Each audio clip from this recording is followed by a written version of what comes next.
Before the wars, before the rivalry, before his name became tied to conflict, Arhuanran was born into a world where power was not simply inherited, it was cultivated, tested, and constantly observed. He was born in the late 15th century inside the royal palace of the Benin Kingdom, a structure unlike anything seen in most parts of the world at the time. The palace was not just a residence, it was a city within a city. Vast courtyards, red earth walls, ceremonial chambers, shrines and corridors that held centuries of memory. His father, Oba Ozolua, was a man of war. Known in history as Ozolua the Conqueror, he expanded Benin's influence aggressively, leading campaigns that pushed the kingdom's reach across surrounding territories. This meant Arhuanran did not grow up in a peaceful court. He grew up in a kingdom constantly preparing for war, recovering from war, or planning the next one. From infancy, Arhuanran was raised under strict palace systems. He was not raised by his mother alone. Like many royal children, his upbringing was shared among palace women, attendants, and senior figures assigned to oversee his development.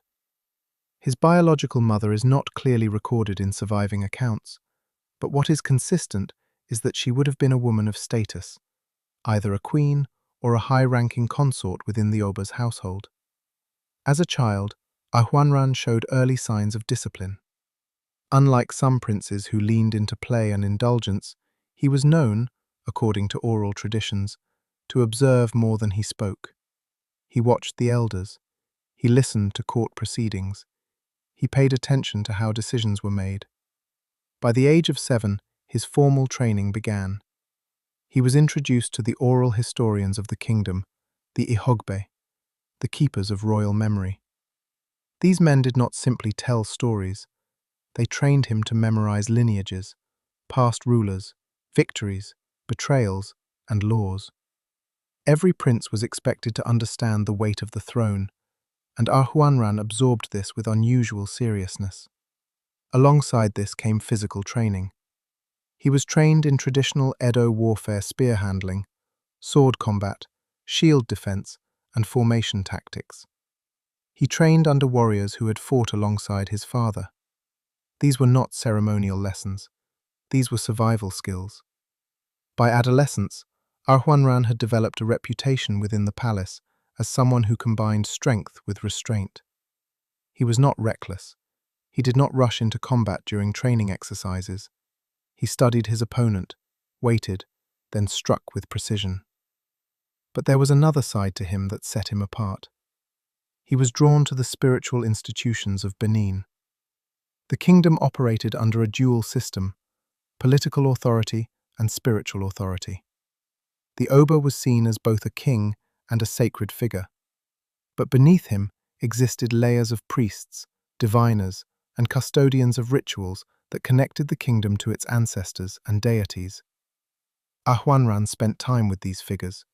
He observed rituals. He asked questions about ancestral veneration. He showed interest in the symbolic meanings behind ceremonies. Some accounts suggest he developed a quiet relationship with certain spiritual custodians, an unusual focus for a prince expected to prioritize warfare and governance. This spiritual curiosity shaped his personality. He became more introspective, more measured, less inclined toward public display. And this is where the contrast with his brother began to form. Esigie was different. Where Arhuanran was reserved, Esigie was expressive. Where Arhuanran studied quietly, Esigie engaged loudly. He connected easily with warriors, with commoners, with court officials. He understood how to command attention. The two princes represented two different models of leadership. And as they grew older, the court began to notice. Their father, Ozolua, did not publicly declare a clear successor early on. This created a silent tension within the palace. Chiefs began forming opinions. Alliances quietly shifted. Arhuanran, despite his reserved nature, was seen by many elders as a suitable heir. He understood tradition.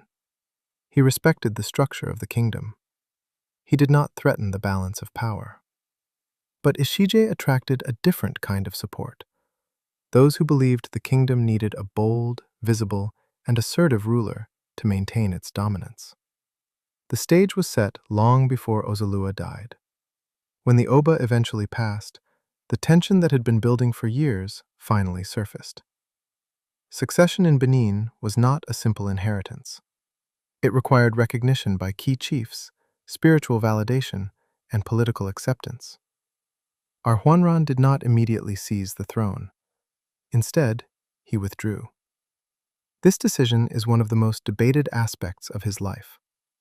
Some interpret it as strategic. He chose not to ignite immediate civil war within the capital.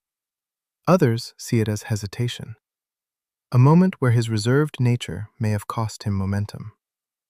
He relocated to Udo. Udo was not insignificant. It was a stronghold with its own leadership structures, its own warriors, and its own influence within the broader Benin domain. From Udo, Arhuanran began building his position. He gathered loyalists, chiefs who believed in his claim, warriors who respected his discipline, and communities that aligned with his vision of leadership. This period of his life shows a shift. The quiet observer became an active contender. He organized defenses. He established authority within Udo. He positioned himself not as a displaced prince, but as an alternative center of power. Meanwhile, Esigie consolidated control over Benin City. And then, the inevitable happened. Conflict. The clash between Arhuanran and Esigie was not just about territory, it was about legitimacy. Arhuanran believed his understanding of tradition and his lineage justified his claim. Esigie believed his recognition and support within the capital made him the rightful Oba. Battles were fought. Arhuanran's forces were disciplined and strategic. He used his knowledge of terrain effectively. He did not rely on brute force alone. But Esigie had advantages. He had the institutional backing of the Benin court. He had access to larger resources. And critically, he had the support of Queen Idia, whose influence in both political and spiritual spheres was significant. In the end, Arhuanran was defeated. He was not executed. He was not erased completely. But he was removed from the central narrative of power. He remained in Udo, living out the rest of his life away from the throne he once contested. Now, his personal life. Like most royal men of his time, Arhuanran would have had wives. Marriage within the Benin royal system was both personal and political. Alliances were formed through unions. Lineages were extended. However, unlike Esigie, whose lineage is well documented, Arhuanran's family structure is largely absent from formal historical records. This absence is not accidental.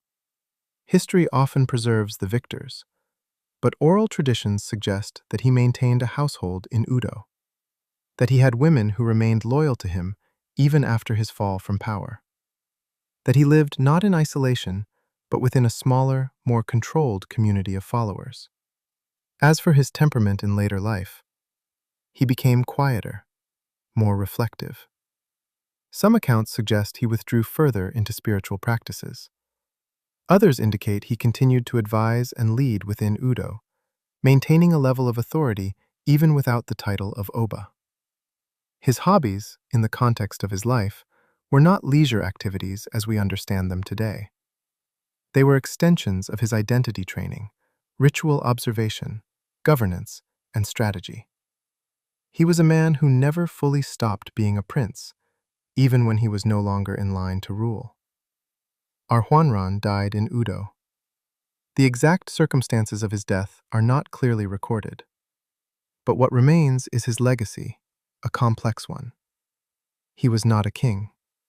You've been watching Yesterday Explained. Like, comment, and share for more. Bye for now.